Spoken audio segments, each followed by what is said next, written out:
Bé, bon dia a tothom de nou.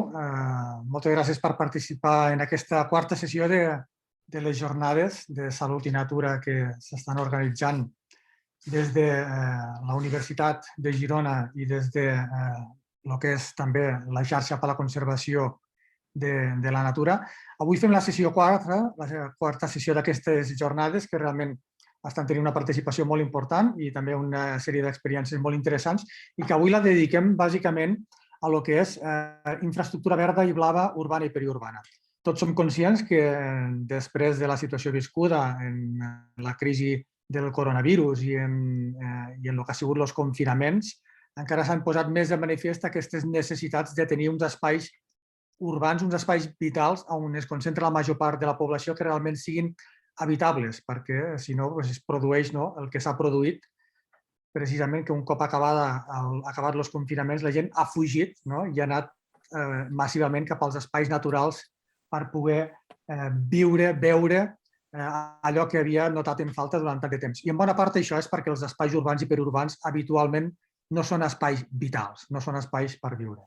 Bé, la sessió del cicle Salut i Natura d'avui, l'objectiu bàsic d'aquestes jornades és debatre experiències, com hem dit, a l'entorn del binomi Salut i Natura, que contribueixin en això, a establir aquesta relació respecte a la salut física, mental i espiritual de les persones. S'han donat a conèixer diferents aspectes de bones pràctiques en àmbits d'actuació molt variats i també s'ha volgut passar a l'acció, demostrar que hi ha realment programes, projectes que estan en marxa, que funcionen i, per tant, anar cap a la integració efectiva entre salut, natura i el que és la posada en pràctica, també la col·laboració amb estaments de recerca i l'aposta per constatar científicament que és positiu per a la salut de les persones precisament tindre aquest vincle entre la natura, entre els espais naturals ben conservats i el que és els espais vitals i les persones que en fan ús d'elles. Com he dit abans, això ho organitza conjuntament els Campus Sectorials de la UDG i de la Xarxa per la Conservació de la Natura. Tots ja coneixeu, o bona part coneixeu, el que és la Xarxa per la Conservació de la Natura, que aplega més de 160 entitats d'arreu de Catalunya, tant entitats molt petites com entitats també membres ho són de la pròpia administració, per tant, entitats privades i públiques col·laborant en un mateix objectiu de conservació de la natura i dels espais naturals i que totes aquestes temàtiques s'inclouen en els eixos estratègics de la taula de salut i natura que es va impulsar ja fa un parell d'anys i que estan recollits a la declaració d'interdependència entre salut i natura a Catalunya. Avui, aquesta quarta sessió dedicada a el que és infraestructura blava i verda, urbana i periurbana, el que vol posar en evidència és això, és la importància d'aquests espais per fer unes ciutats més saludables, també contribuir amb aquesta infraestructura verda i blava a diversos usos perquè realment puguin contribuir a millorar els impactes a nivell urbans, però també a nivell climàtics i també a nivell de connectivitat entre espais naturals, entre espais protegits i àrees urbanes i periurbanes. No hem de diferenciar entre espais urbans i la natura. La natura no és allò que està fora de les ciutats, ni molt menys. La natura també pot estar integrada i una mica aquesta és la funció de posar en relleu en aquestes experiències que avui ens explicaran com hem de fer aquestes ciutats més habitables a partir d'aquests espais urbans i periurbans. I per això tenim tres experts que ens explicaran les seves experiències. D'una banda tenim a la Margarita Triguero, que ens explicarà la seva recerca, les seves experiències a nivell de Catalunya, però també tenim gent, en aquest cas, d'Holanda, com és el Lluc Ben Jessic, i també tenim gent d'Anglaterra, en aquest cas un expert també d'Anglaterra, que és el James Grelier, que també ens explicarà els seus projectes i les seves propostes. Bé, moltes gràcies de nou a tots per la vostra assistència i per no dilatar-ho més en el temps, començaríem ja amb la primera de les ponències. Recordeu que cada ponent té un determinat temps d'intervenció i hi ha 10 minuts aproximadament de preguntes i respostes. Aquestes preguntes les podeu deixar escrites a l'eina de preguntes i respostes de question and answers que teniu a baix a la barra d'eines i les traslladarem als ponents. De cara als ponents que fan la seva presentació en anglès, si les preguntes les formuleu en anglès, molt millor perquè així serà més àgil de poder-ho fer. En qualsevol cas, si no es poden respondre totes les preguntes, sempre hi haurà l'opció que les pugui contestar directament l'oponent, contestant directament a través d'aquesta eina de preguntes i respostes per escrit. Comentar-vos també que indiqueu el vostre nom i l'organització a la que pertanyeu a la vostra pantalla i que la sessió serà enregistrada i es podrà visualitzar a través del canal de YouTube i de la web del Campus Sectorials de la UDG. Si voleu comentar la participació en les xarxes socials, en les vostres xarxes socials, podeu fer referència als hashtags cicle Salut Natura i Natura és Salut. I bé, en tot cas, dono pas a la primera presentació de la Margarita Guerrero, de la doctora Margarita Guerrero, que és doctora en biomedicina i màster en salut pública per la Universitat Pompeu Fabra. És llicenciada en Ciències Ambientals per la Universitat Autònoma de Barcelona i la seva investigació doctoral va anar al voltant del que són els possibles mecanismes i modificadors d'efectes de les associacions entre els entorns naturals a l'aire lliure i el que és la salut. Després va seguir la seva investigació postdoctoral amb el grup del Xavier Basaganya a ICE Global, que explorava els efectes sobre la salut de la contaminació atmosfèrica i de les variables climàtiques. La Margarita és una investigadora transdisciplinària, podríem dir, centrada en una planificació urbana sana, equitativa, resistent i sostenible. I aborda el seu treball a través d'enfocaments derivats principalment de lo que és la salut pública. És investigadora postdoctoral del BCN-UEJ i investigadora afiliada de IS Global. Endavant, Margarita, quan puguis, ens passes la presentació i començaríem amb aquesta primera presentació sobre salut mental i exposició a la natura durant els confinaments per Covid-19 a Espanya i Portugal.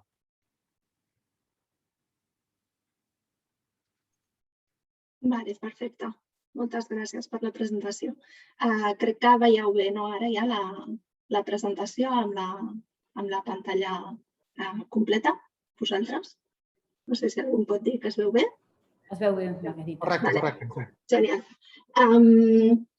Bé, doncs sí, presentaré avui un estudi que acabem de publicar sobre el confinament durant la pandèmia de Covid-19 i l'exposició a la natura que hem fet des del BCN-UEJ, que és part de la Universitat Autònoma de Barcelona, ICTA i de l'Institut Municipal d'Investigacions Mèdiques, i també que he fet com a part d'investigadora del Departament d'Estudis Urbans del Massachusetts Institute of Technology de Boston, dels Estats Units.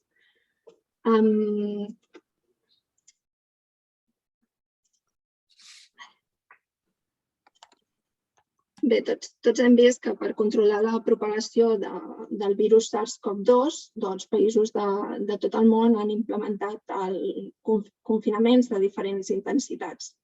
Tot i així, els confinaments s'han associat a un deteriorament de la salut mental, incloent símptomes d'estrès posttraumàtic, ira i ansietat. Per altra banda, com crec que tots els que estem aquí sabem, que l'exposició a natura pot reduir l'estrès i brindar oportunitats de relaxació. I, de fet, durant aquest últim any i mig, diversos estudis han mostrat una relació entre el major contacte amb la naturalesa i una millor salut durant el confinament i la pandèmia de Covid-19. Teniu aquí algunes referències d'algun d'aquests estudis que s'han publicat recentment i una mica en aquest context vam dissenyar un estudi amb el Francesc Baró del Bridge University de Brussel·les i l'Anna Isabel Ribeiro de l'Institut de Salut Pública de la Universitat de Porto. I el que preteníem nosaltres concretament en aquest estudi era mirar quines característiques sociodemogràfiques, característiques de l'habitatge i característiques del confinament es relacionaven amb canvis en l'exposició a la natura durant el confinament i llavors mirar com aquests canvis en l'exposició a la natura durant el confinament es relacionaven amb la salut mental durant el confinament, tenint en compte aquestes característiques que deia al principi, les sociodemogràfiques, d'habitatge i del confinament específicament. Vam escollir Portugal i Espanya perquè eren dos països que van experimentar diferents restriccions i situacions epidemiològiques diferents durant el confinament més estricte. I el que vam fer en aquests dos països va ser un estudi entre el 27 de març i el 6 de maig de 2020, que no sé si tots recordem o hem intentat esborrar de la nostra ment, però és quan vam tenir el confinament més estricte a Espanya i també era quan hi va haver el confinament més estricte a Portugal. I el que vam fer va ser utilitzar un qüestionari en línia, un qüestionari online, per medir canvis en l'exposició a la natura durant el confinament versus abans del confinament. Llavors també demanàvem característiques sociodemogràfiques, característiques de la vivenda i característiques relacionades amb el confinament. Quantes vegades la persona estava sortint de casa, per quines raons estava sortint de casa, quants dies portava confinada. I llavors demanàvem diferents preguntes per medir diferents indicadors de salut mental. El nivell d'estrès amb una escala visual, la salut psicològica, la salut mental autopercebuda, amb un qüestionari ja prèviament validat, que és el GQ12, i també fèiem preguntes sobre somatització. I amb totes aquestes dades, el que vam fer va ser uns models de regressió per estimar les associacions que us comentava al principi. I vam aconseguir tenir uns 3.000 participants, podeu veure aquí a l'esquerra, no més o menys distribuïts de manera homogènia entre els dos països, uns 1.500 a Espanya i una mica més de 1.600 a Portugal. I quins elements d'exposició a la natura vam demanar o vam explorar? L'estudi creiem que és important i interessant precisament perquè vam intentar reflectir o incloure una varietat gran d'espais naturals. Vam demanar sobre espais verds i verdor privada, tant plantes d'interior com plantes dels balcons, com jardins privats, com jardins comunitaris que es podien tenir a la vivenda. Vam demanar també sobre contacte amb espais públics naturals, que inclouria tant arbres com espais públics i jardins públics com espais naturals.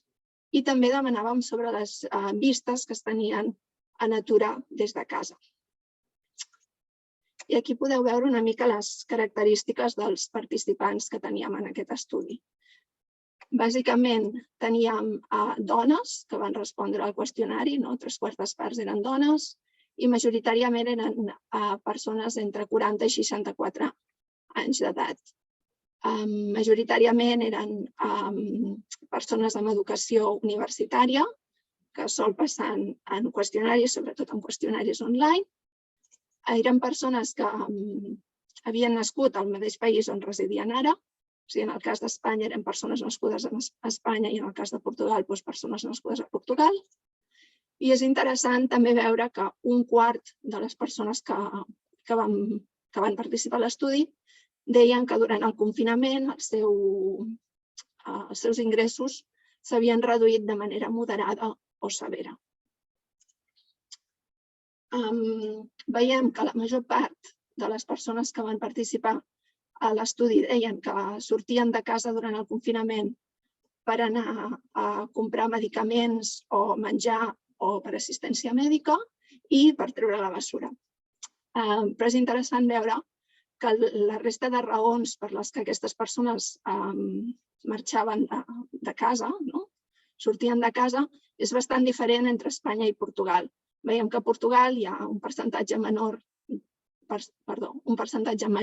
a Portugal de persones que sortien de casa per anar a la feina, per assistir a persones vulnerables o fins i tot per passejar el seu animal de companyia. I la diferència més gran és que quasi la meitat dels participants sortien de casa per caminar o per fer exercici en el cas de Portugal. I això és una activitat que en el cas d'Espanya teníem prohibida, en teoria, fer durant el confinament. Per tant, és quelcom que fins i tot ni preguntàvem a la gent si feien o no. Tot i així, aquestes diferències trobo que es contraposen. És interessant veure la diferència versus amb quina freqüència la gent sortia de casa. Perquè és en el cas d'Espanya que veiem que quasi el doble de participants, en comptes d'un 4%, doncs un 7%, sortien diverses vegades al dia de casa. I és també interessant veure que a nivell de salut mental veiem que a Portugal els participants en general tenien una pitjor salut mental. Pitjor salut mental autopercebuda, pitjors nivells d'estrès i de somatització. Ara, si passem a veure una mica els canvis que hi va haver en l'ús o la cura que es tenia de Natura, veieu aquí en els gràfics, a dalt teniu què passava a Portugal, a baix què passava a Espanya. Cada una de les files, diguéssim, és un tipus d'espai natural, plantes d'interior, plantes amb balcons, jardins privats, jardins comunitaris, vistes a Natura, espais públics naturals. I aquí teniu l'ús o la cura que es feia d'aquests espais abans del confinament i a la següent, a la dreta, teniu què passava durant el confinament.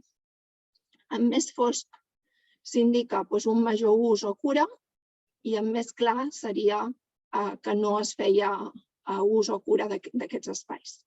I el que podem veure en aquest gràfic és, en el cas d'espais públics naturals, es passa d'un poc percentatge dels participants no utilitzant o no visitant espais públics a un percentatge elevat dels participants tant a Portugal com a Espanya que diuen que no utilitzaven aquests espais públics. Veieu que quasi és el 75% dels participants. De fet, si mirem quin percentatge dels participants deien que havien mantingut o augmentat el seu ús d'aquests espais públics naturals, en el cas de Portugal era un 46%, però en el cas d'Espanya era només un 34% dels participants que haguessin pogut mantenir o augmentar l'ús d'aquests espais públics naturals. I en el cas d'espais privats, el que passava és una mica al contrari. Veieu que les franges més fosques, que seria un major ús, augmenten durant el confinament. Sobretot en el cas d'Espanya, crec que és on es veu més clar. Teniu una mica marcat en vermell, comparant aquests fragments d'aquí amb aquestes parts d'aquí, es veu que augmenta el percentatge de gent que té més cura d'aquestes plantes d'interior o de balcó.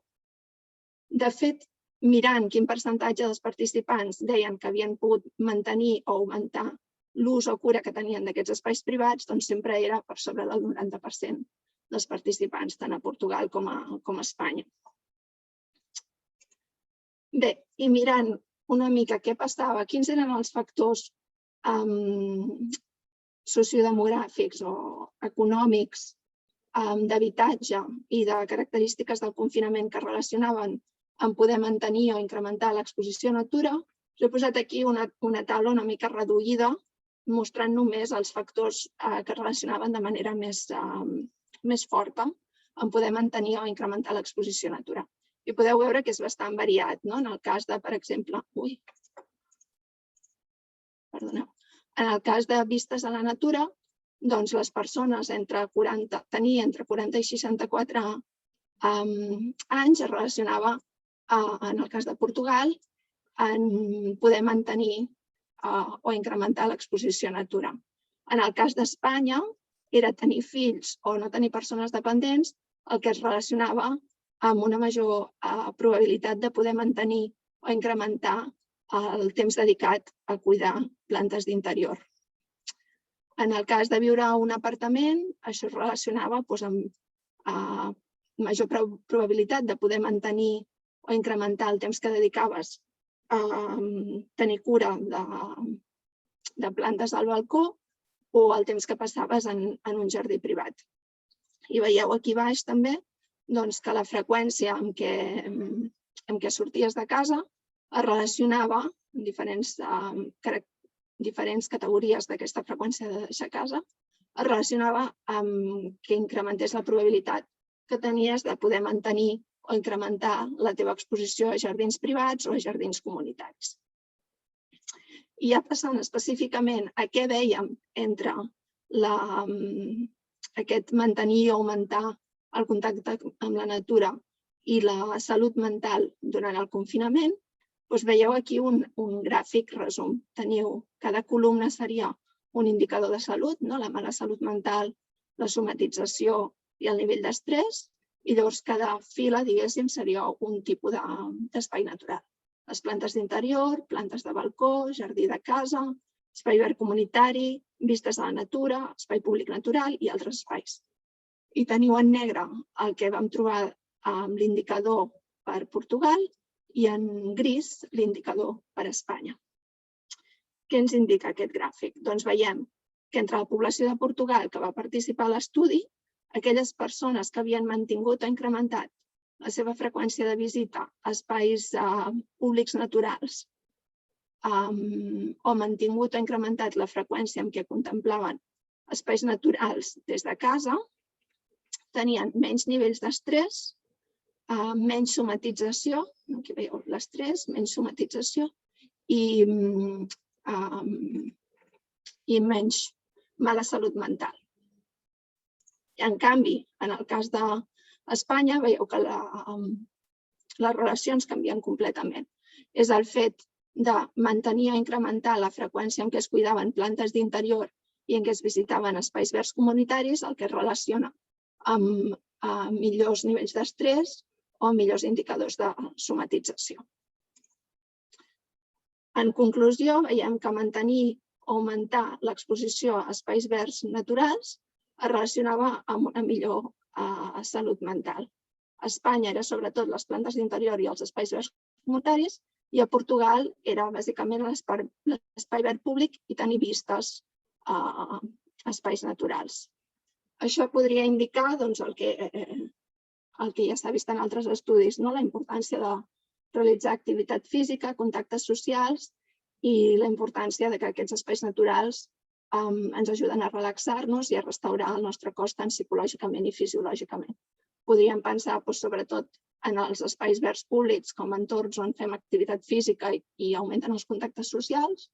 L'espai verd comunitari tindria també aquesta importància dels contactes socials i llavors les vistes a espais naturals o les plantes d'interior indicarien més potser aquesta importància de la relaxació o restauració psicològica i fisiològica.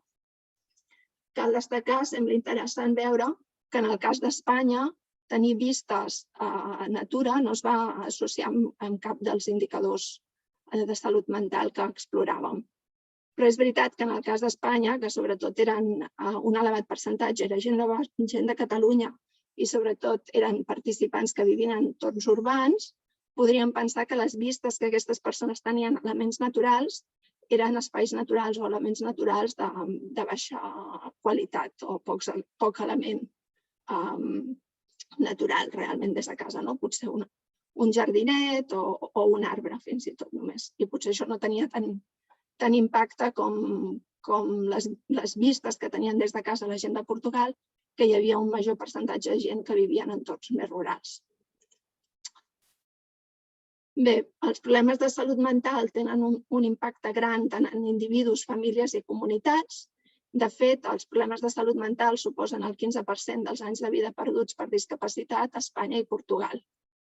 Situacions com les pandèmies i els confinaments empitjoren els símptomes d'aquells amb malalties mentals perquè incrementen la por, l'estrès i l'ansietat de la població en general. I hem vist o s'ha vist que els menys privilegiats socioeconòmicament tenen major risc de tenir trastorns psicològics i també de viure en pisos petits amb limitat accés a espais naturals. Tot això fa que aquestes persones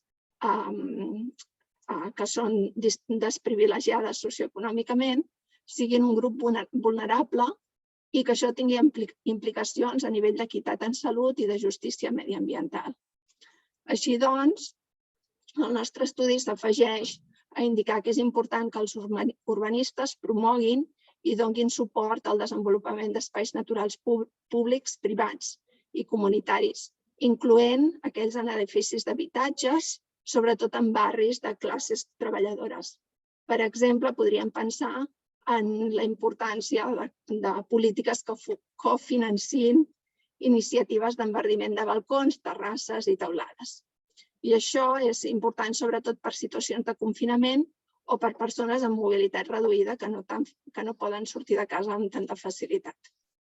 He intentat donar una visió general de l'estudi. Si hi ha gent interessada, doncs teniu la publicació ja publicada.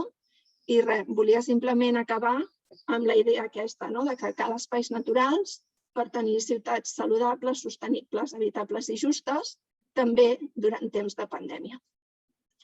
Ja estaria. Moltes gràcies.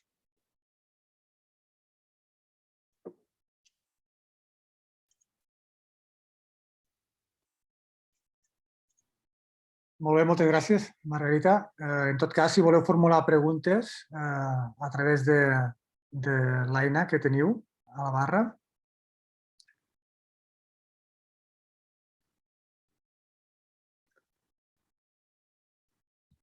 Si voleu formular aquestes preguntes. En tot cas, mentre, Margarita, comentar-te... Ja tenim una de les primeres preguntes. Diu, hi ha diferències notables de salut psicològica entre habitants de poblacions costaneres i d'interior i els que viuen en zones muntanyoses? Superbona pregunta. En el nostre estudi no vam poder mirar aquestes diferències. No demanàvem específicament per espais blaus versus espais verds i no recordo ara exactament quin percentatge de la nostra població dels participants vivien en zones costaneres. Si hagués de dir alguna cosa, diria que teníem poc percentatge de participants que vivís en zones costaneres, per tant no podíem mirar això. Però sé que hi ha altres estudis i no sé si el James comentarà, perquè crec que el seu grup sobretot fa molts estudis sobre la importància dels espais blaus i la importància per la salut de les poblacions costaneres de tenir accés a aquest tipus d'espais.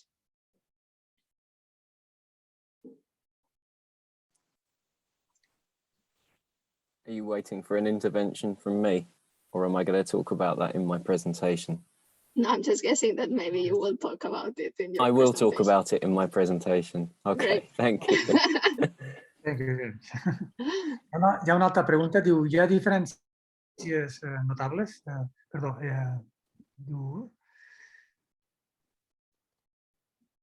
Un comentari, bàsicament, que diu si es va observar diferències significatives entre homes i dones.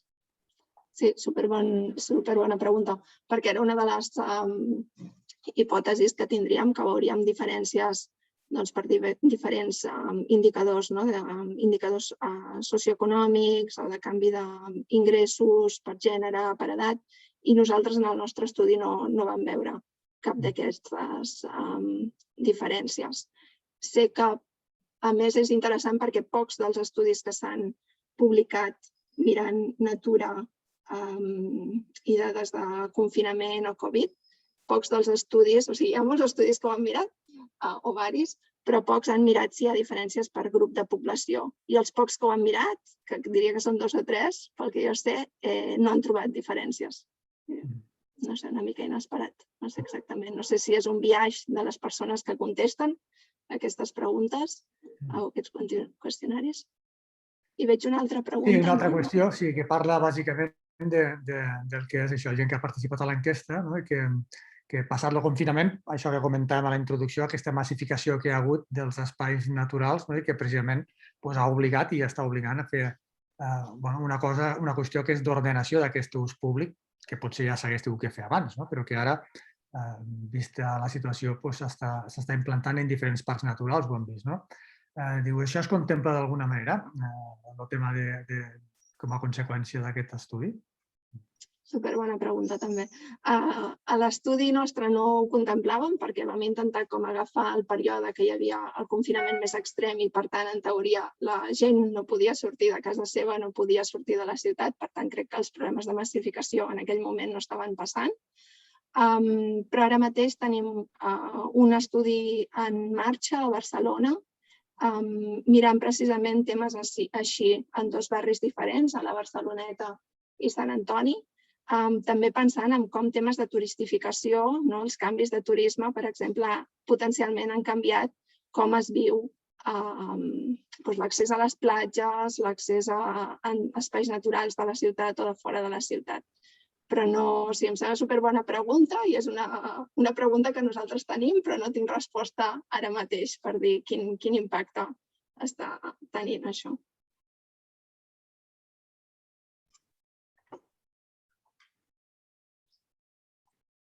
Molt bé, penso que de moment no hi ha cap més qüestió. En tot cas, moltíssimes gràcies per la vostra aportació. Suposo que, com estàs avançant, ja anireu fent altres treballs, ja estireu avançant més en el coneixement de com ha impactat aquest confinament, perquè realment tots haurem de tindre dades que ens serveixin després per aplicar a la realitat en el que és la definició dels espais urbans, periurbans i també dels usos i de les necessitats vitals que tenen les persones, que no són únicament d'un espai tancat, sinó també d'aquests espais oberts, habitables, que permeten mantenir una bona salut física i mental també al respecte. Molt bé, moltíssimes gràcies, Margarita. Continuaríem en la següent ponència, i en aquest cas, we just welcome the next presentation. Joep Ben Jessic is the person who will talk about towards the healing landscape. He is graduated in philosophy and anthropology. He's board member of the Nature for Health Foundation. And the present is owner Bureau for Sustainable Development Uses in Ecotopia. It's former member of the Parliament of the Province of Brabant in the Netherlands, and it's former alderman and vice mayor of the city of Oosterbeek in the province of Brabant. It's former member also of the World Environmental Hub's Working Group in the International Union of the Conservation of Nature, IUCN. Okay, so Joep, welcome to this session, and let's start with your presentation. Yes, thank you. First, Margarita, I do not speak Spanish, but from the slides, I noticed that we have a similar experience.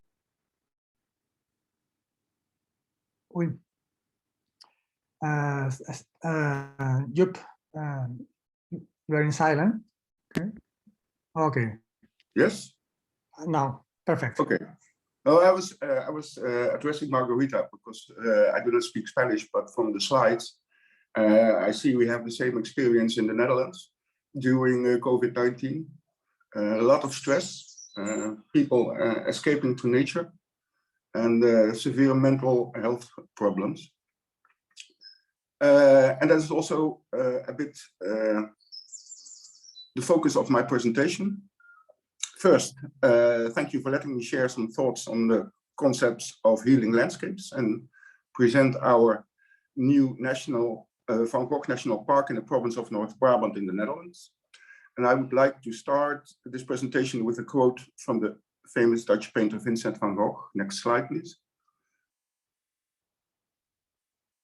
In his letter to his brother Theo, dated 10 December 1882, he writes, "I can sometimes long so much to create a landscape, just as a long walk to freshen up, and I see in the whole of nature, for instance in trees, expression and as it were a soul." The Nature for Health Foundation is partner in establishing the new Van Gogh National Park in the province of North Brabant in the Netherlands, dedicated to Vincent van Gogh, who was born in the province of North Brabant.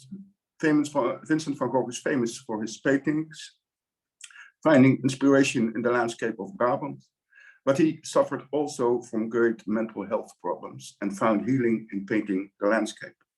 And that is what we are aiming at, making the new Van Gogh National Park a healing landscape. Next slide, please. The concept of healing landscapes has its origin in the World Conservation Congress planned at the crossroads of the International Union for the Conservation of Nature, IUCN, in September 2016 in Hawaii. IUCN is worldwide in more than 160 countries with more than 1,200 NGOs and more than 200 states and governmental agencies as members. I had the pleasure being then a member of the IUCN World Environmental Hubs Working Group. In this Congress, the Nature for Health Foundation, together with an Australian initiative, Healthy Park, Healthy People, submitted a motion strengthening cross-sectors partnerships to recognize the contributions of nature to health, well-being and quality of life. This motion stated that there was enough evidence that nature can play a significant role in reducing the global increase of so-called non-communicable diseases, such as heart disease, cancer and diabetes, as well as mental illnesses, such as dementia, depression and anxiety. Referring to the United Global Goals 3, ensuring healthy lives and promoting well-being for everyone at all ages, and thus creating a connection between Global Goal 3, health, well-being, and Global Goal 15, life on land, biodiversity, promoting nature-based solutions and interdisciplinary partnerships between the nature sector and health sector. The motion was adopted by the Congress and resulted in the establishment of the IUCN Specialist Group on Health and Well-being. Next slide, please.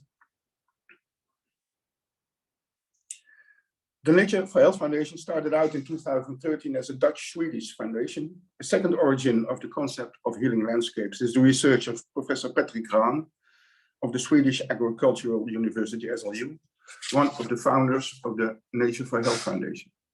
In his research on what makes a park a good park, he distinguished 8 characters, which he then made the underlying principles of a therapeutic garden for people suffering from a burnout. A therapeutic garden room for nature-assisted health that has places for a feeling of serenity, fascination with wild nature, richness in species, space offering a restful feeling, a common for visits and stay, a pleasure garden, a meeting place for festivity, and a place for culture. This therapeutic garden room for people suffering from a burnout has astonished positive results. And since then, the new garden rooms have been established in Sweden in the province of Alnarp for other groups, such as refugees suffering from traumatic experiences. Next slide, please. A third origin of the concept of a healing landscape is the research since 2013 we as Nature for Health Foundation, together with the Free University Amsterdam and the Radboud University Nijmegen, did on nature interventions for people suffering from dementia, resulting in a Nature for Them method that was published in Psychogeriatrics International in 2016. The first scientific article that shows the positive effects of nature on the quality of life of people suffering from dementia. Because 70% growing to 80% of the people suffering from dementia in the Netherlands live at home and not in care institutions, we then, with Wageningen University and Research, developed a 4-year project called Green for Grey in the quarter Waterhoef of the municipality of Oosterwijk in the province of North Brabant, grey referring to fragile elderly people, to research how green living surroundings in the built area of neighborhoods and quarters could play a part in not only improving the quality of life of people suffering from dementia, but also elderly people suffering from depression and loneliness. With an effect we did not expect beforehand, because the project did wonders for the social cohesion in this quarter, through the involvement, young and old, of the inhabitants of this quarter in greening the public space, in taking ownership of this public space. And the research showed that the elderly people felt safer because of this social cohesion. Both the Nature for Them method and the Project Green for Grey were nominated in 2015 for the International Dementia Awards, category Design Innovation of the Year of the Dementia Services Development Centre of the University of Stirling in Scotland. Next slide, please. The concept of healing landscapes was to be one of the 10 so-called landscape laboratories in the 5th Dutch Landscape Triennial Innovating the Landscape in September 2020, with the new Van Gogh National Park as host.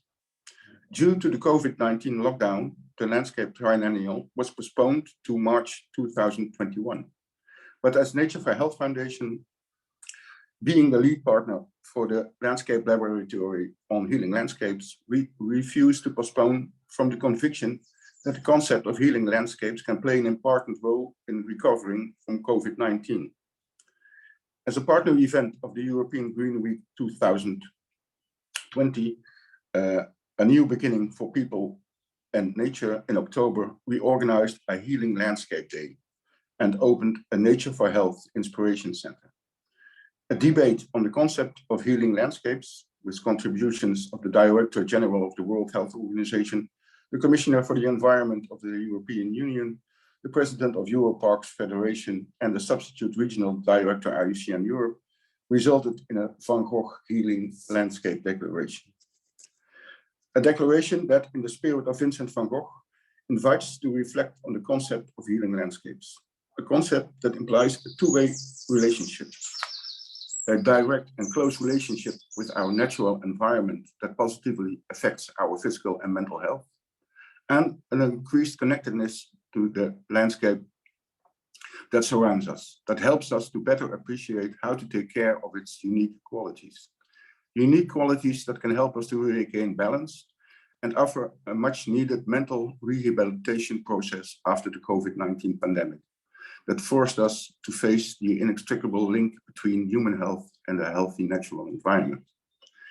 In his contribution to the debate, the Director General of the World Health Organization embraced the concept of healing landscapes as part of the recovery process of COVID-19. And the Van Gogh Healing Landscape Declaration refers to the WHO Manifesto for a Healthy Recovery from COVID-19 that formulates 10 recipes for a healthy recovery from COVID-19 with protection and conservation of nature as the source of human health on number 1, thus giving protection and conservation of nature the highest priority by the World Health Organization. Next slide, please. According to the Van Gogh Healing Landscape Declaration, the new Van Gogh National Park has a lot of potential to link happiness and health to local communities and offering an inspiring testing ground for healing landscapes. The new Van Gogh National Park presents itself as a landscape of the future and is new in the Netherlands that is not borders cities and villages in the province of North Brabant, but encloses them, thus making the public space in cities and villages part of the park. And in the Landscape Triennial in March 2021, the concept of healing landscapes was firmly established as a key element of the Van Gogh National Park. The Van Gogh National Park is new, made possible through a cooperation of more than 50 partners, local governments, NGOs, trade and industry, and education, in a master plan to address 4 spatial challenges: reinforcement of nature, the landscape and cultural heritage, a future for entrepreneurs and farmers in the rural areas, more green up to and including the hearts of cities and villages, and reinforcing sustainable tourism. Only 4 days ago, on June 25th, we could issue a press release stating that the Dutch Minister for Agriculture, Nature and Food Quality supports this broad approach, and that the Dutch nature conservation law and the Dutch standard for national parks will be adjusted to make this broad approach possible. Next slide, please. I would like to conclude this presentation on healing landscapes with another quote of Vincent van Gogh. I am almost sure that these paintings will tell you what I cannot express in words, how healthy and heart-strengthening the countryside is to me. As the president of the new Van Gogh National Park stated in our Healing Landscape Day, we are all Vincent van Gogh. Thank you.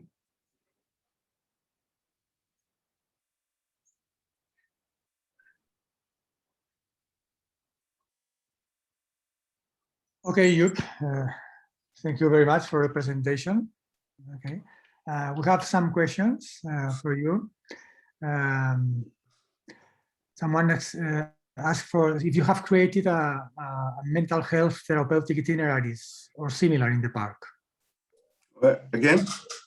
See, if you have created some therapeutic itineraries in the park. Yeah. Yes. It's one of the underlying principles of the Van Gogh National Park now. And we have also established an inspiration center, and that is built around these 8 characters of Patrick Graham. And we are trying through this principle really to make a healthy recovery from COVID-19. You have created some materials or some infrastructure especially for this, for doing this? Yes, I would say visit our inspiration center in the Netherlands. It's all about, we are now identifying healing landscape declarations. They will all receive a kind of plaque that they are identified as inspiration places for healing landscape. And we're trying now to build a kind of a pearl necklace of inspiring healing landscapes throughout the province of Brabant. Okay. We have some other questions. How has the population reacted to the fact that the natural park includes the urban area of the park? Has there been reluctance? There's different kinds of reactions. In previous years, there was kind of resistance, especially from local governments, because they were afraid that being in the park would result in all kinds of limitations of what they could do, like building projects and so on. But gradually, there's a kind of a mental shift, and I think COVID-19 has played a positive part in this. That we are now more focused on mental health issues and the role that nature can play in it.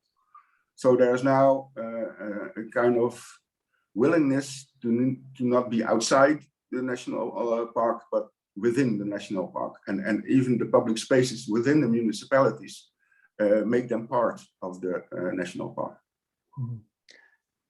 Okay, another question is what weighs more on improving mental health? Working with nature or collaborate work?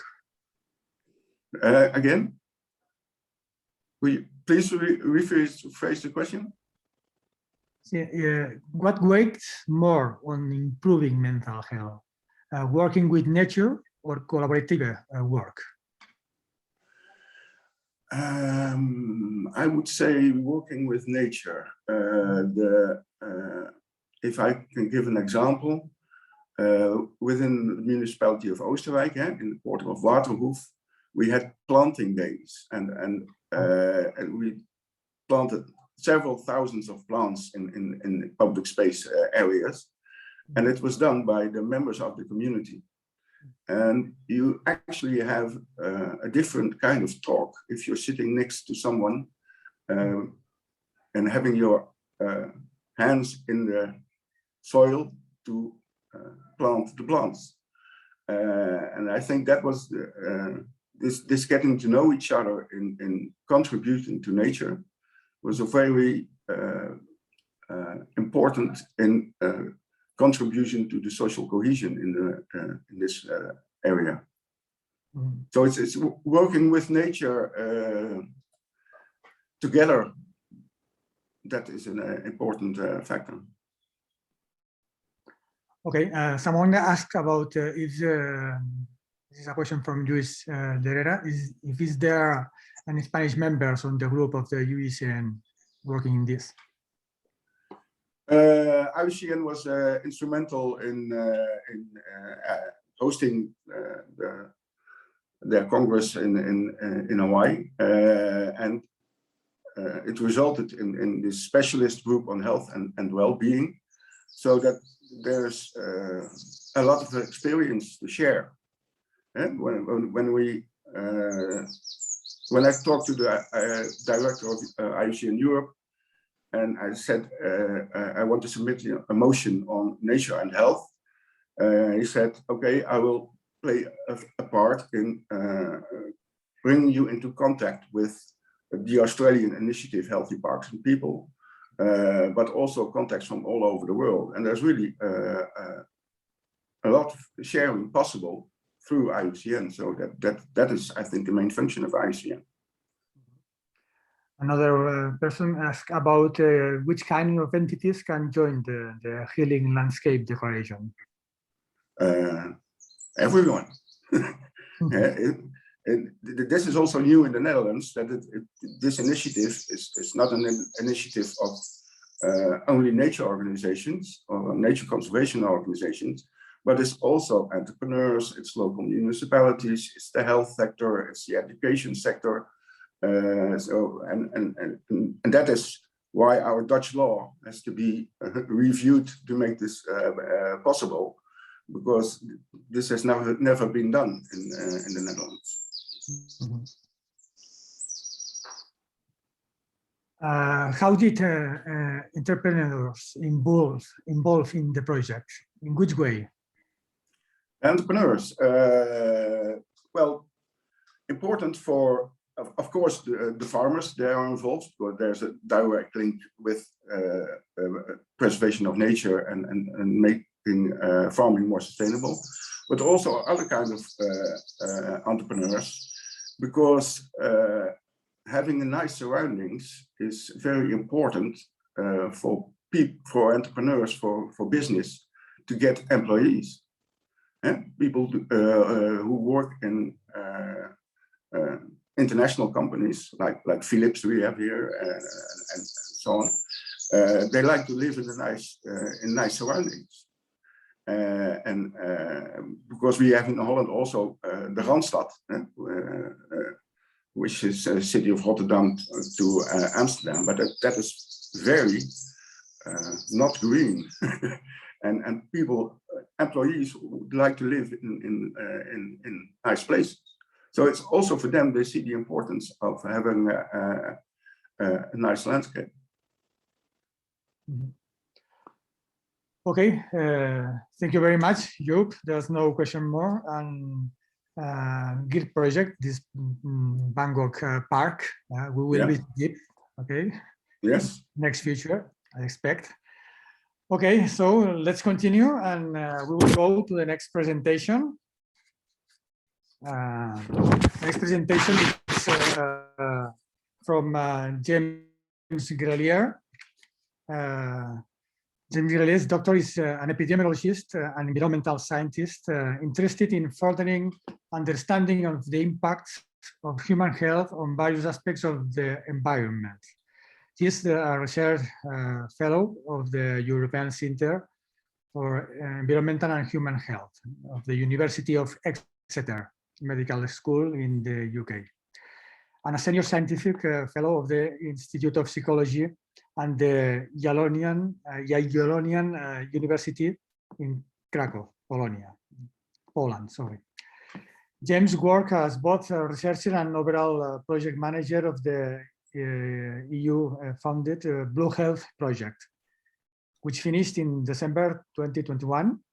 He's currently working on various projects quantifying effects of the natural environment, air pollution, heat, and radiation on human health. He lives on the north coast of Cornwall in the UK, and now he will speak us about the blue spaces and co-benefits to health and well-being, the experiences from the Blue Health project. Thanks very much, Pere. Em sap greu que no puc parlar en català avui, però més de temps fora de Catalunya i m'he oblidat tot. Doncs canviant un català perfecte, into English again. Okay. So let's start off. Thanks very much for the introduction. Yeah, so I was the manager of this big Blue Health project. I'll just talk to you today a little bit about our experiences of that and some general kind of themes around urban nature and human health and well-being. So first of all, just a couple of definitions. So what do we mean by health? The definition I'll use is a kind of old-fashioned one, but it serves reasonably well. So a state of complete physical, mental and social well-being, and not merely the absence of disease, which is from the World Health Organization from a good 75 years ago. This is quite an interesting quote about health, which is that health is not produced by hospitals and the health system. This is by Professor Richard Smith, who was an editor of the British Medical Journal. This asks the question, well, where does health come from? And in fact, health only really comes from two places. One is our genetics, so what we inherit from our parents, and the rest is our environment. And I mean by that everything basically which we experience, the places we live, the things that happen to us.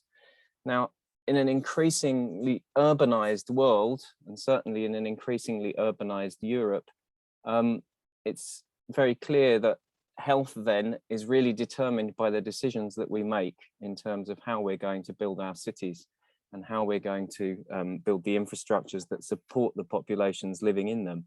And we need to make decisions about not only whether we want to put health first and kind of at the forefront of our decision making, but we really want to know about whether we want to distribute that health equitably across our population when we make those decisions. So green space and health, there's been a lot written about this over the last probably 10 to 20 years.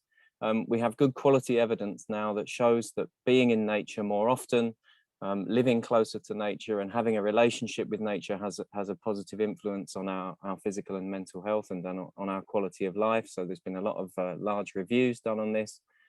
All different kinds of work, in fact, has shown us that these effects are driven by different kinds of pathways, direct pathways and indirect pathways, active pathways and passive pathways. So everything from people going out and seeking nature actively, and people having more indirect experiences of nature from views of nature from their homes and so forth. And one of the things which was touched upon earlier in Ita's talk is that access to nature appears to be very good at reducing inequalities in health and well-being. So those people who live in the most deprived areas actually gain the most out of having access to nature. And that's something we've demonstrated in a number of studies over the last decade or so. But the question that came to us 5 years ago was, well, what about blue spaces? These are kind of a specific sort of natural space. They are often joined to green spaces, just as in the picture that I have on the screen here. But there seemed to be some interesting evidence 5-6 years ago when we thought up this project, Blue Health, that blue spaces had a very specific character. Very little seemed to be known exactly about what the effect of coasts, lakes, rivers and things were on health. So we started to kind of frame this using what we knew from green spaces and thinking about how this might play out in blue spaces. So we framed our whole project around a conceptual model. And what did we want to do? We wanted to maximize population health and well-being. So how do we do that? Through incorporating more blue spaces or providing access to blue infrastructure in our cities. Well, we anticipate that people need to have contact with blue spaces, whether that's indirect or direct kind of interactions with blue spaces. And we know that the activities people do in those blue spaces are important, whether these are physical activities, social activities, or even kind of virtual realities, just looking at blue spaces, perhaps watching nature documentaries or virtual reality for those people who can't get outside. We know that contact and activities are the result of the quality and quantity of blue space that's available. And that is largely determined not only by our geography, but also by the way that we plan our cities and the way that we build our infrastructure. And of course, all of this is framed within the idea that, well, climate, extreme events, things which are changing over time, obviously affect these kinds of decisions. We have a lot of aging infrastructure in our cities in Europe, and much of this as it's adapted to deal with climate change or to mitigate climate change, we think that there are these possible co-benefits to health that could result from that. So we ran the Blue Health Project. It was part of the EU Horizon 2020 programme. We had quite a nice large grant, and it ran for 5 years in total. But we got a bit of extra time because of COVID, so that was probably the one benefit. And why did we choose Europe? Well, partly it was European funding, but it's also got a huge coastline. A lot of our cities in Europe are on the coast or on large rivers. At least 50% of the population live within 50 kilometers of the sea. So really have a huge number of people with, at least ostensibly, who have access to the sea, for example. People tend to live in Europe on an average around about 50% of them live within 2.5 kilometers of fresh water. It was a big transdisciplinary project with a number of partners, as tends to be the case with these kind of projects. And our work was completed in December of last year. We did everything from large reviews and analyses of secondary data to a huge international survey across 18 different countries. We physically intervened in the environment, building and changing some kind of, making some kind of interventions in natural spaces and in cities, and evaluating how those things had an effect on people's health and well-being. We did experiments in a lab using virtual reality. We did a lot of work around future scenarios and governance, and we did a lot of work to translate the evidence that we arrived at to policymakers and other decision makers. And we did this engaging with a lot of stakeholders across Europe. Now, we used all of these methods to effectively fill in the gaps in this diagram, or not the gaps, the arrows, if you like, the links between all of these boxes. And all of the work that we did contributed to understanding this whole kind of system a lot better. So one of the things which we've now arrived at is that we think that 3 mechanisms really link urban nature and health. So blue spaces and green spaces and health. And these are mitigation, instauration and restoration. Now, just to give examples of what these are with respect to blue spaces. So if we're talking about mitigation, the urban heat island effect, so that's where you're building over the land with concrete, increasing heat in cities.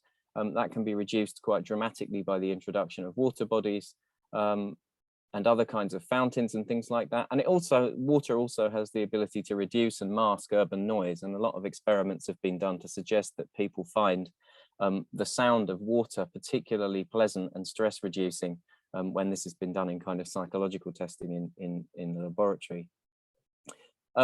Restoration, so what does this mean? This is really about how our cognitive systems are fatigued, we're all tired.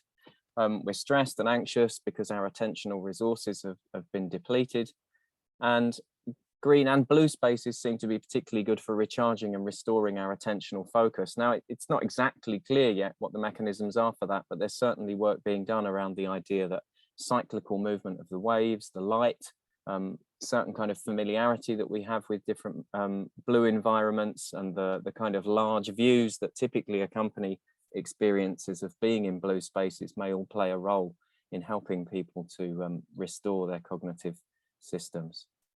And the last of these pathways is instauration. This is about what people do in blue environments. So here people do a lot of physical activity.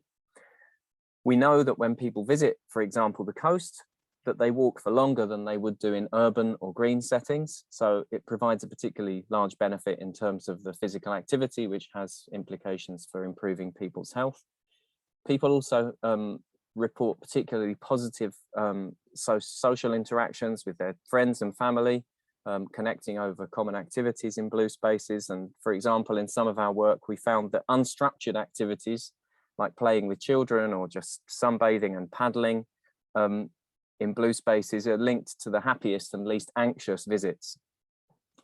Some interesting kind of qualitative work that's been done demonstrates that people have a sense of place, particularly with blue spaces. They feel linked to them. They feel very much related to these spaces, these natural spaces.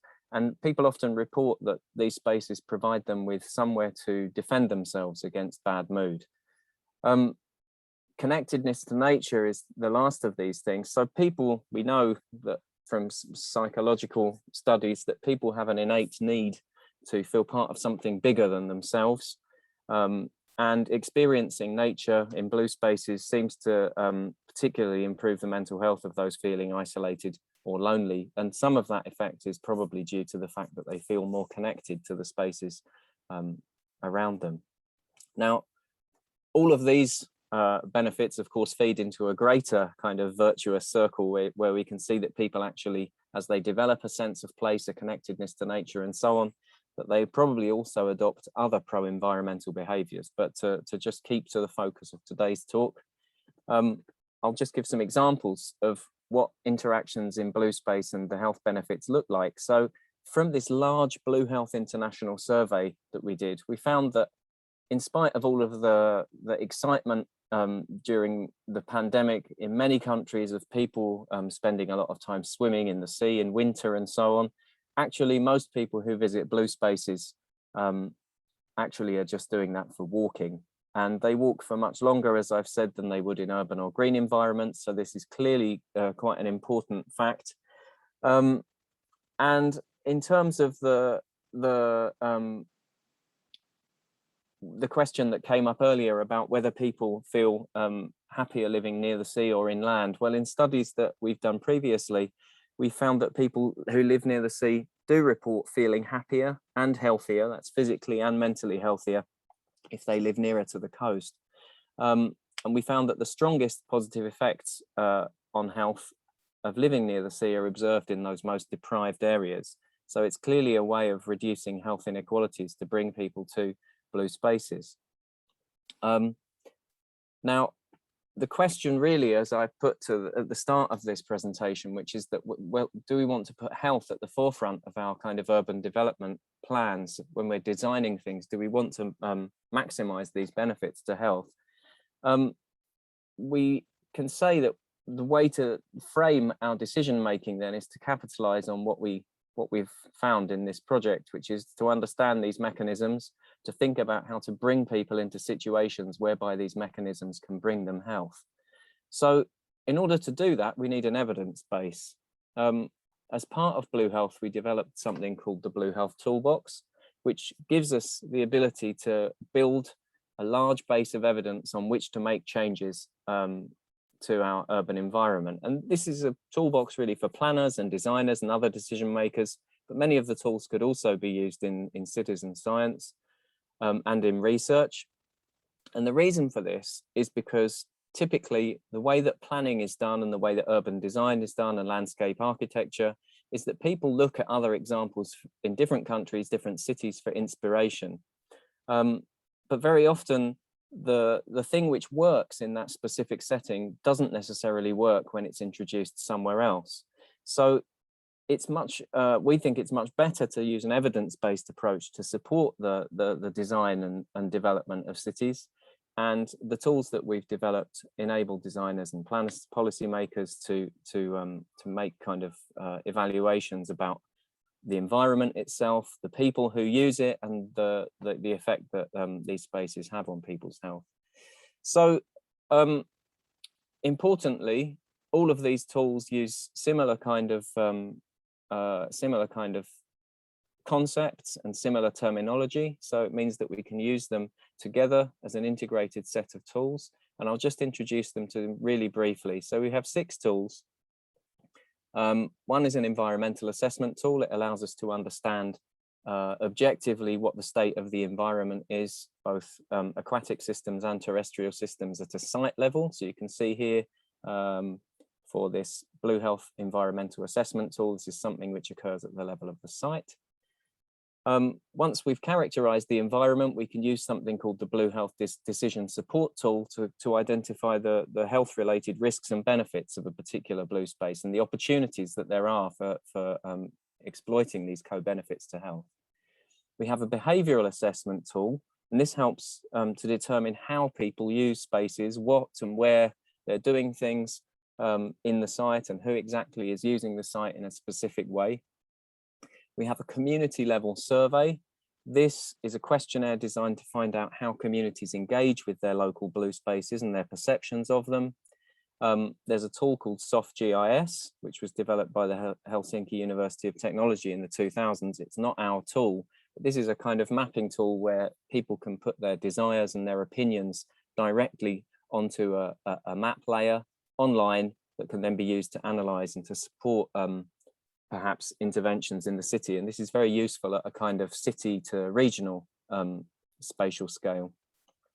And then the last of these tools is the Blue Health International Survey, which I've mentioned previously. This is a bespoke online questionnaire with lots of validated psychological items in it to assess exactly how people feel and behave in blue spaces, and to understand much more about their relationship to them. So the Blue Health International Survey and the community level survey are very similar in terms of content, but one operates at the community scale, so neighbours, community members in a city, and the international survey is much more for a regional kind of national level data. Now, just to give an example, in Plymouth in the UK, we did a regeneration project on a beach called Teats Hill. This was in a fairly deprived area, and not it was a highly, it doesn't actually look very bad in this photograph, but the area was very underused. It was meant to be a park. It was next to a large housing estate, and it was largely just used for informal car parking. It was very overgrown at near the sea. Nobody was really using the site. Most people just went around the outside of it, and we used our behavioural assessment tool to map this. So observers stood on the site and they put onto a tablet using a special app that we developed to basically mark exactly where people were and when on the site. So this area right in the middle is basically the area which we wanted to make a change to. You can see that people in the dark kind of bluish purple color, people were just skirting around the top edge of the site and not really using it. After the intervention, which was conducted using all of the tools which I mentioned previously and a lot of engagement with local neighbours, we built this kind of amphitheatre. The car parking was moved. The vegetation was managed so that you now had a view out over the harbour. And as you can see, a few weeks afterwards, when the behavioural assessment tool was used again, people were really coming down onto these jetties into the sea. You can see these lines going out into the sea. These are jetties. Also, you can see that people were very much using this space in the middle. And just to give an example of this, so this was the site when it was being constructed, and that's some of the Blue Health team members and some of the local council. And when it was completed, it was being used for a lot of community events and continues to be used for community events, although under the pandemic, of course, these things declined somewhat. So what are the costs of not putting health at the forefront of our urban design and not thinking about the co-benefits of blue and green spaces? Well, obviously it's a huge missed opportunity because our cities face a lot of different pressures, excuse me. Obviously they're subject to a changing climate, they're getting hotter in summer, there's often flooding, there are drought, more extreme weather events and so on. Our demographics are changing in Europe, so we have older people living in these places and often more isolation. Aging infrastructure, as I've said before, it needs renovation and replacement. We also have things like migration and gentrification to address. And health inequalities are typically growing due to an increasingly unequal distribution of all kinds of assets and hazards, including our environmental ones. And so really it's about thinking about how all of these things that I've mentioned have huge economic implications in terms of the costs in healthcare and social care and the ability people have to work prosperously. But we don't have to think about it only in terms of economics. So just very quickly, part of our 18-country study, we looked at people's well-being in 18 countries. So this was 18,000 people, including in Spain. And we asked, among many other questions, we asked people about their well-being. And this is a validated questionnaire item that gives a fairly good idea of whether people are at risk of mental health problems. And we also then asked people about how often they visited blue spaces and green spaces. and also how connected they felt to nature using this item. You can see on the left, this would be an answer that people would give who feel separate from nature. And on the right, you can see where people feel completely connected with nature. So this was a measure of people's nature connectedness. And the results are extremely interesting. So in these, you can see in these graphs, if we take the one at the top left in the green, this is the average number of green space visits along the x-axis. And then on the y-axis, we have the well-being scores that people presented. And we can see that there's a really, really close correlation, which is interesting in itself. So as increasing green space visits, as the average number of green space visits goes up, we see that people's well-being is also going up. Now, what we have here at the very top is Spain and Bulgaria with very large numbers of green space visits, very good well-being levels. And we see the opposite down here for countries like Hong Kong, United Kingdom and California. Now, these were adjusted for things like population density, levels of income, many other factors. But the pattern persists. When we look at the number of blue spaces visited, inland blue spaces visited, we see a very similar pattern. Spain is right up at the top, and the UK, California, Hong Kong are right down at the bottom. We see a similar pattern for coastal blue spaces, although perhaps it's not quite so clear. And then for nature connectedness, we also see right down here at the bottom, we see Hong Kong, and right up here at the top again, we see countries like Portugal, Bulgaria and Spain. So what I'd like to say is that although we can think about this all just in terms of kind of economic outcomes, clearly there is an enormous potential just for boosting people's well-being by really putting nature at the forefront of our decision making, and that link between nature and health at the forefront of our decision making when we're thinking about how to design and plan our cities. Thank you very much. Moltes gràcies per la vostra atenció. I'd like also to thank my colleagues on the Blue Health Project, particularly Professor Laura Fleming, who ran the project, and also all my colleagues who were part of the Blue Health Consortium. Thanks very much. Okay, thank you very much, James. Moltes gràcies per la teva presentació. Realment molt interessant el projecte. Se'm fa una mica estrany com aplicar-ho en un ambient litoral com el Mediterrani, amb tanta massificació i tanta... Tu ho coneixes perfectament, no? La zona mediterrània i la zona concretament de Catalunya. Yeah.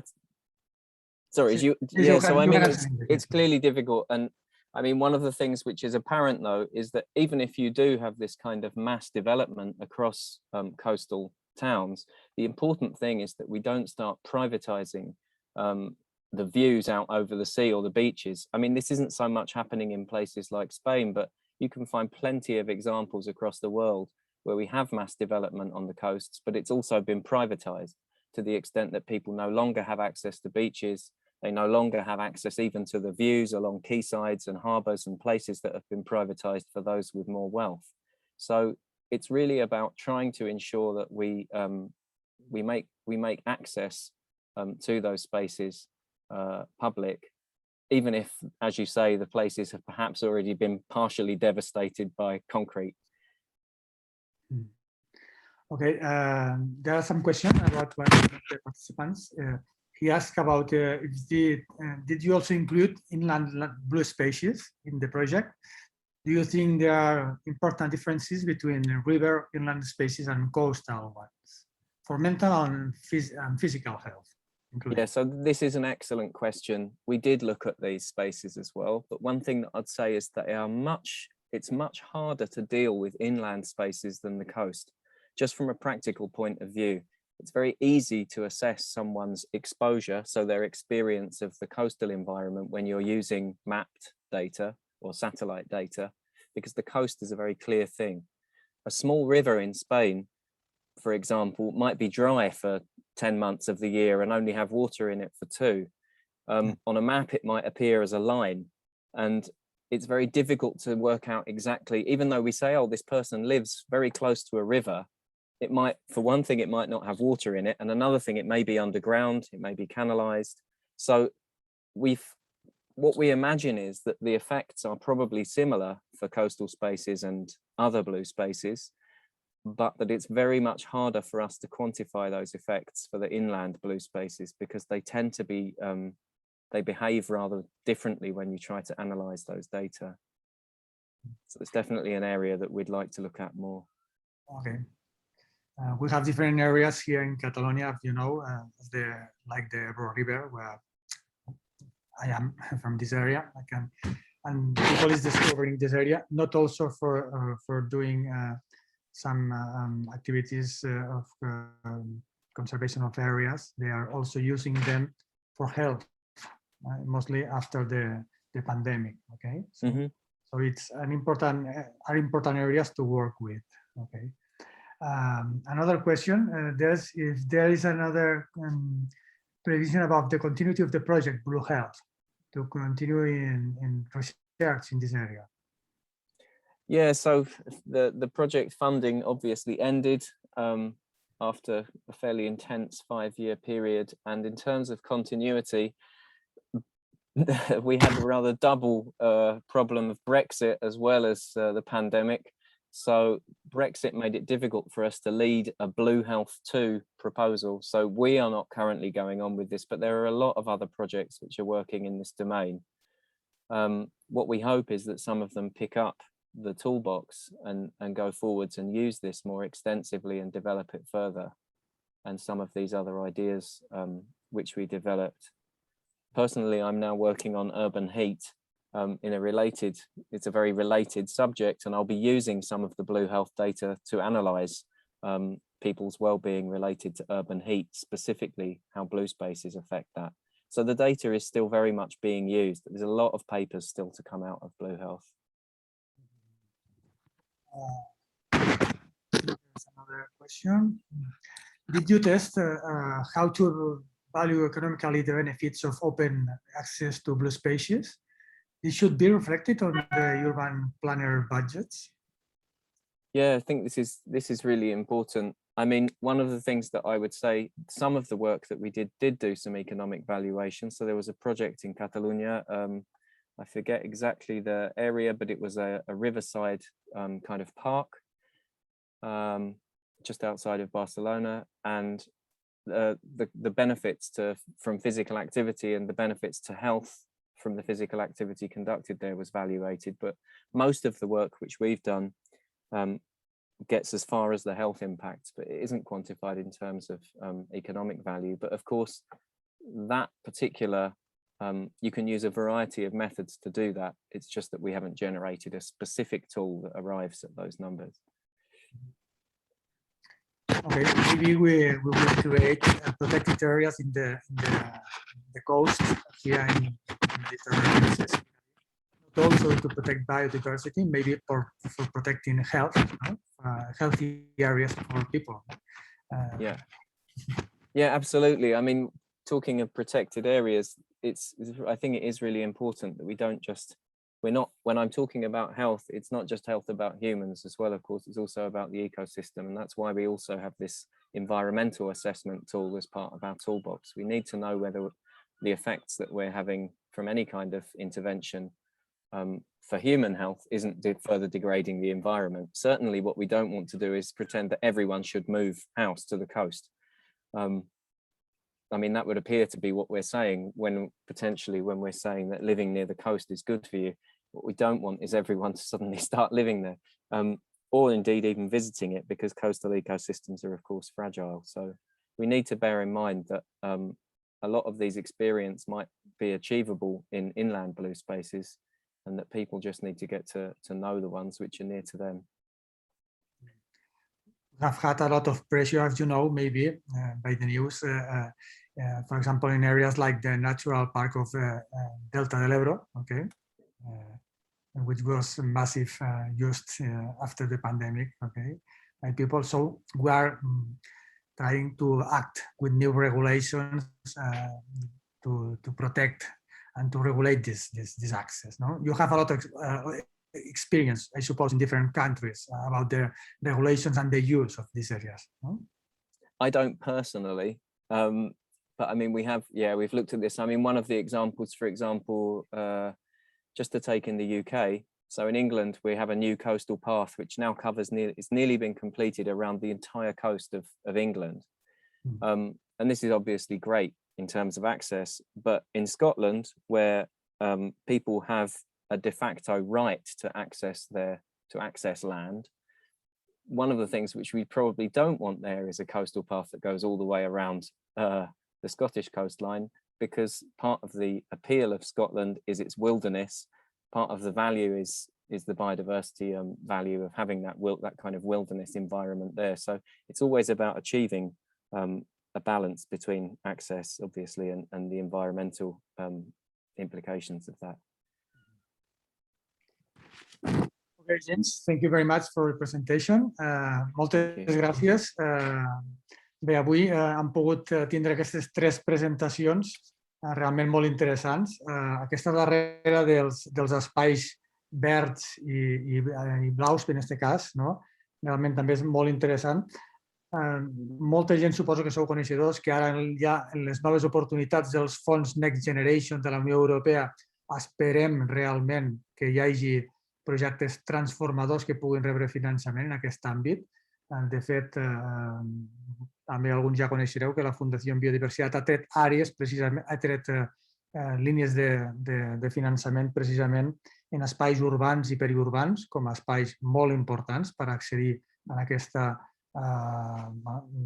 humanització d'aquests espais en el sentit que tinguin també espais verds i interconnexions entre el que és la natura, els espais naturals, i que integrin els espais naturals fins i tot al centre, com ens explicaven en algunes de les ponències, i sobretot que també s'avanci amb aquests espais blaus del litoral. Hi ha un repte important, com és la creació del Conservatori del Litoral també a nivell de Catalunya, que també ha de tindre molta feina en poder integrar aquestes polítiques de preservació, ja no sols per la biodiversitat, sinó també per la pròpia salut de les persones, en aquest cas, i també dels espais blaus relacionats amb rius, que també els tenim bastant descuidats i degradats i que poden ser un potencial enorme, ben regulats, en un ús racional per a la salut de les persones.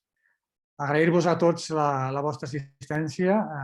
Thank you very much, Job and James, and moltes gràcies, Margarita, per les vostres presentacions. Si algú té alguna qüestió més la pot fer arribar més endavant també a través de les xarxes i dels mitjans que us han passat. I el que sí que volem és convidar-vos a la propera sessió, i que serà la darrera, que serà el dia 6, el dimarts dia 6, a les 11:30, que va sobre el desplegament de la prescripció de Natura, com s'ha de fer aquest desplegament de la prescripció de la Natura. Aquesta serà la 5a sessió del cicle, i on es presentaran intervencions inspiradores en aquest cas, que intenten establir aliances, estratègies de suport i de treball compartit, serveis, recursos, etc., entre professionals per a fer avançar aquest desplegament efectiu de la prescripció de la Natura. Moltes gràcies de nou a tots per la vostra participació i gràcies a la Universitat de Girona i a la Xarxa per la Conservació de la Natura per aquestes jornades que ens aporten aquestes visions importants per realment fer aquest canvi d'era, aquest canvi de mentalitat al que hauríem de donar pas després de la pandèmia i de les conseqüències que n'han patit. Moltes gràcies a tots.